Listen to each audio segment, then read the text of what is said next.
Ngayong gabi ay meron pa tayong live question and answer. Magtanong kayo at sasagutin kayo ng Biblia.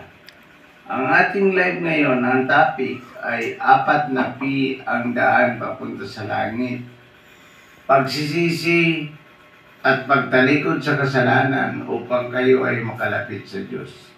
Ang pagsisisi at pagtalikod sa kasalanan, ito ay mahalaga upang kayo ay makalapit sa Diyos.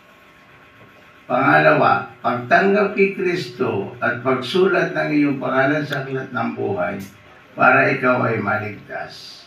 Iyan ang 4 na P, kaya kailangan rin yung matanggap si Kristo, papasokin sa inyong mga puso para kayo ay magkaroon ng buhay na walang hanggan. Pag kayo ay namatay, si Kristo ang dadampot sa inyo.